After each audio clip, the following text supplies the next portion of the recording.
What is up, my friends? So, after watching The Joker and really keeping this movie in my mind for the past 3 days now, I've started to realize something, and something that I've been seeing many people talk about as well, and that is, did the Joker movie really happen? And I'm talking about, I know for sure it's out in theaters and all that. I'm not saying I'm going crazy about it, but I'm talking about the events in this movie actually happened, or were they all Arthur Fleck's imagination? I know that the Joker is not the most reliable narrator, and he definitely is not going to give you the full inside scoop because he probably doesn't even know what the whole inside scoop is.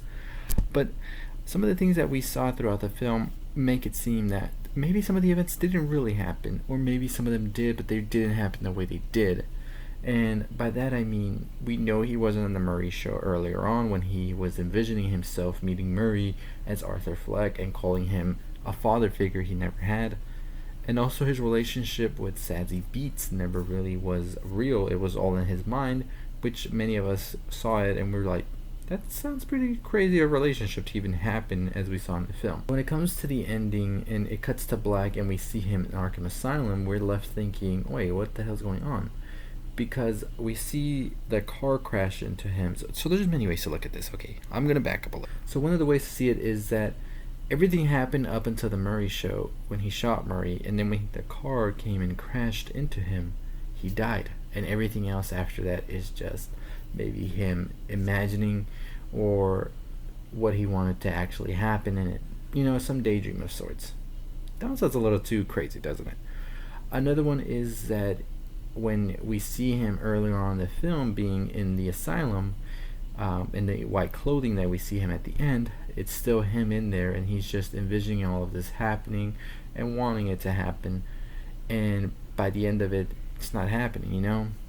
Or it could be another option where he has been telling this to this therapist we see him at the end with, this whole story, and maybe none of that ever happened, and it's just him imagining this whole ordeal going on in his head.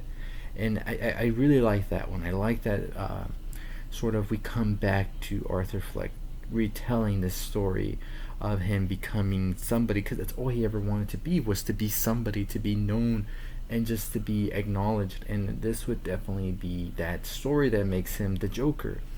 And I like this whole aspect that the Joker never did any of this, and he's always just been stuck in this asylum, and he's just wanting to get out there.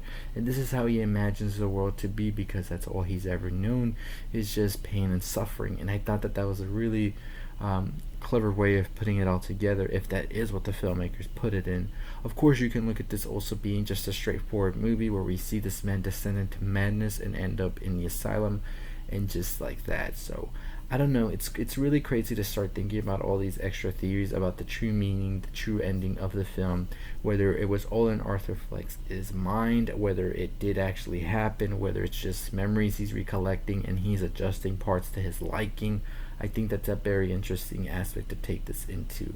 So what are your thoughts? Do you think this movie is a straightforward movie and it's actually happened like this? Or do you think Arthur Fleck made it all up in his mind because that's the movie he wanted to happen?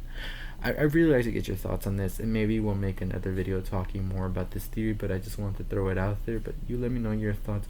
Let me know your reactions to the film if you've seen it already. Check out my ending explain, where I talk about everything that happened in the movie and my thoughts on that as well, and the future of the movie as well, and my other video where I talk about how the movie could be connected to the DCEU and Batman, which many people are getting offended by, but my goodness, let's just keep it easy because we don't know what's going to happen. This film is going to do an amazing job at the box office. So as I said, I see no way that Warner Brothers would skip out on making a sequel or putting this Joker into their future films. But anyways, as always, if you haven't already subscribed to the channel, hit that like, comment, share, all that good stuff. Follow me on Twitch, Twitter, all of that below. I'll see y'all next time. Stay positive.